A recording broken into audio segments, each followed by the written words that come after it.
We are in the introduction to special education in the English classroom, and our subject for today is learners with attention disorder, or what is called ADD or ADHD. What is the definition of this disorder? Attention deficit hyperactivity disorder is a brain disorder marked by an ongoing pattern of inattention and/or hyperactivity, impulsivity that interferes with functioning or development. It is some disorder which starts from something in the brain which is different, which people that suffer from this disorder is a little bit different than regular. The incidents. And when we prepared this subject, we read some research, and there are different opinions. Some say 3% of population suffer from this disorder. Some say 5 to 7, some say 10. Over here we decided to bring you the average research. 5 to 7 of population have an attention disorder. Much more boys suffer than girls, and over here the research, what is the ratio? 2 to 1, 3 to 1, even maybe 5 to 1. Over here we write to the 3 to 1 ratio in front of you. And although it's something from the brain, means the kids are born with it, it is recommended to diagnose in early years of primary school, not earlier, not in the kindergarten, because it's a little bit too early. You don't want to give them a mark on them that they have this problem, and maybe it will change when they're still young.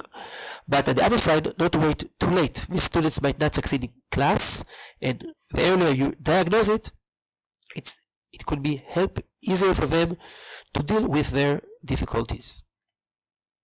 The causes for attention disorders are known, but there are believed that there are two main causes. One is genetic, comes from the parents.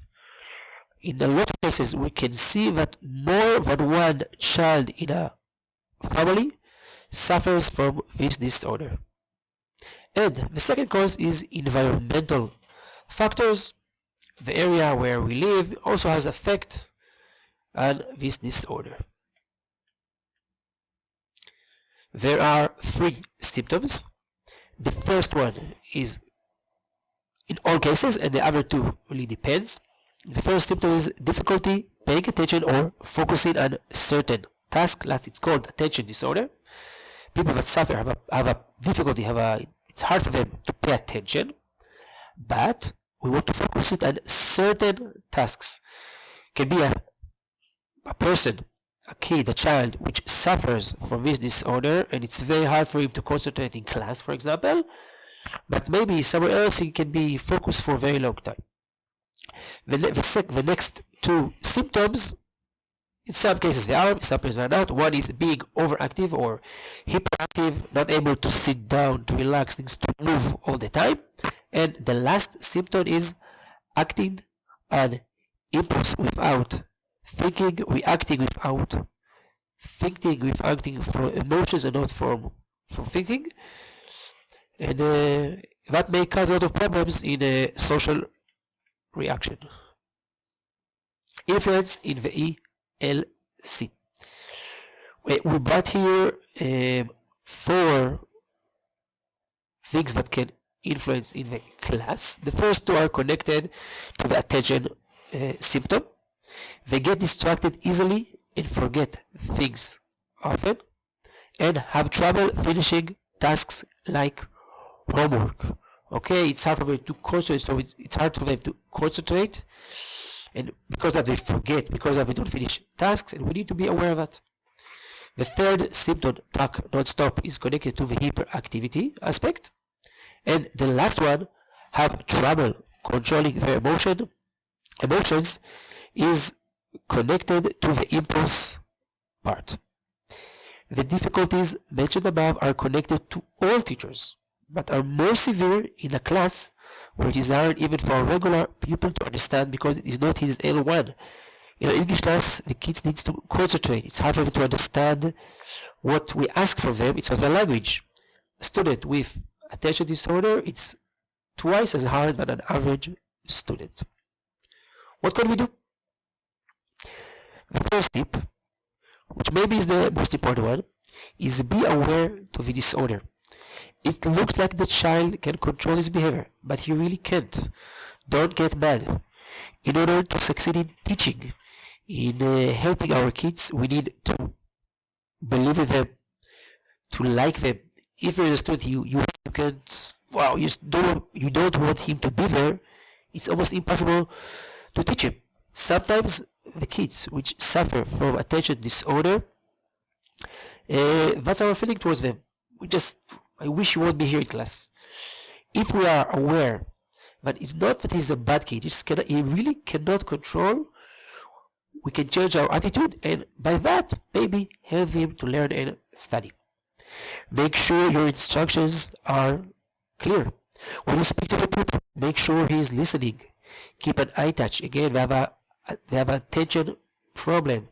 They might daydream, look around. You think that he listens, but he really does not listen. Make an eye touch. Make sure he listens. Give short assignments, short homework that fits his length of attention. Sometimes we people need to take medicine. Help him, remind him the medicine for many of the students really helps. We need to remind them. Very young. If it doesn't help, talk with the parents and find together the solution, the way the kid will take his medicine. Some more tips. Make small breaks during the lesson. Again, these kids have short attention, but if every 8 minutes you change the way of teaching, you change a little bit the subject, it will be easier for them to focus. Instead of reading 25 minutes, you read 8 minutes. Then 8 minutes you play a game. Then 8 minutes you draw something. Then 8 minutes everyone talks. I don't know, you break the class into short periods that needs attention. It's easier for them to focus. And the last one, make interesting lesson. Even students with attention disorder can concentrate when they are interested. That's like we said in the beginning.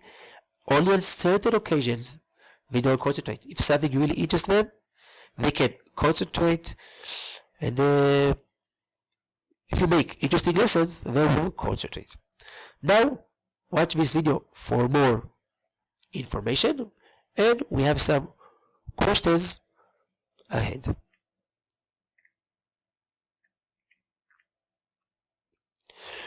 Did you watch the video? Answer the question. The first question. The child on the video says, "It looks like I don't want to learn," and you are right. True or false? Second question.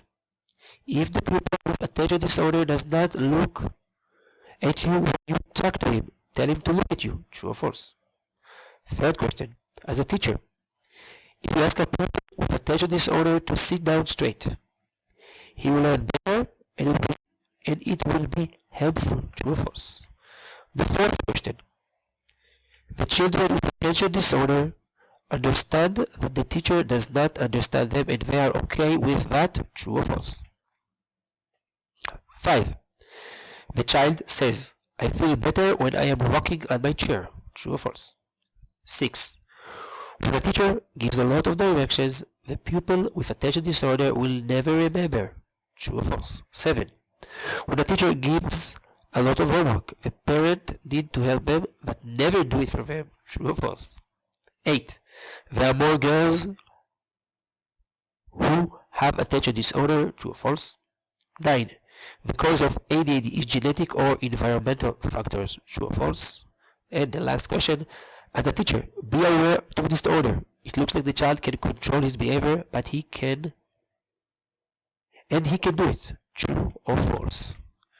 Thank you for listening. We hope you got something from our podcast for today. Goodbye.